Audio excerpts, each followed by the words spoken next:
Nous ne sommes pas nos pensées, nous ne sommes pas nos sensations, nous ne sommes pas nos émotions.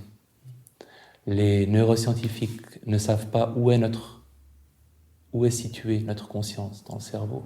Personne ne sait en fait où elle est. Et c'est finalement pas si surprenant que ça que nous non plus, nous soyons incapables de savoir exactement où est située notre conscience.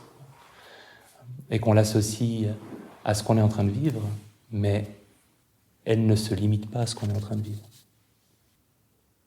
Quand on considère que ce que nous sommes est ce que nous sommes en train de vivre, quand on se définit soi-même comme l'émotion, par exemple, qui est présente, ça peut vite devenir étouffant. Si vous êtes l'anxiété, par exemple, ça peut être extrêmement désagréable. Et ça va un petit peu avec l'impermanence, puisque l'anxiété, par exemple, est quelque chose qui nous visite et qui va partir. Donc, ça ne nous définit pas comme personne. Et dans le travail méditatif, c'est quelque chose qu'on fait très souvent, de se sortir d'un état avec lequel on a l'impression de se confondre pour se mettre à l'observer, et s'en détacher pour l'observer. On appelle ça passer du contenu de l'observation du contenu à celle du processus. C'est toute la différence entre « je suis anxieux » et « ah, il y a de l'anxiété ». Je suis anxieux, on est pris dans le contenu de nos pensées. On se définit par ce qu'on est en train de vivre. Le processus, on observe un processus qui est l'apparition d'une émotion intense dont on sait qu'elle va repartir après. Et on est à ce moment-là avec cette partie de nous qui observe et plus avec cette partie de nous qui est anxieuse.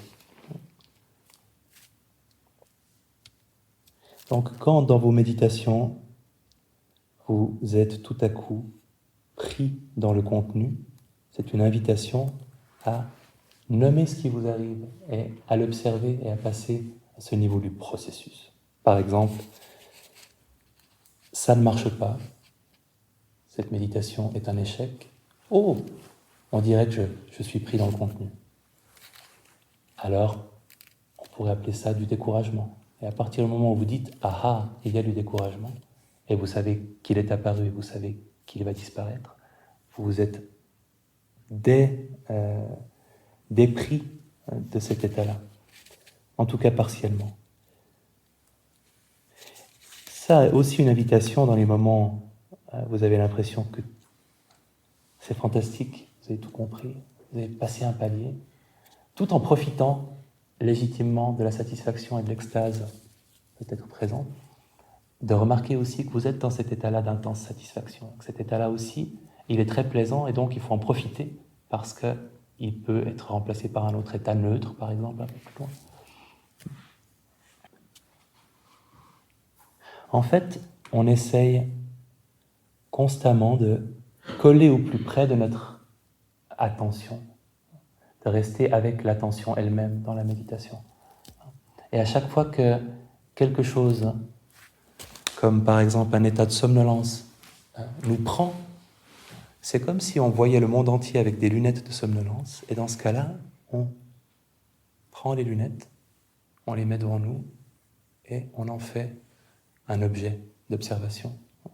Et à chaque fois que vous réalisez que vous portez des lunettes en ce moment, des lunettes d'un état quel qu'il soit, c'est vraiment cette idée d'arrêter de regarder avec ces verres-là, mais de regarder les lunettes elles-mêmes, d'observer l'état lui-même, de lui donner un nom, d'en faire quelque chose que vous observez.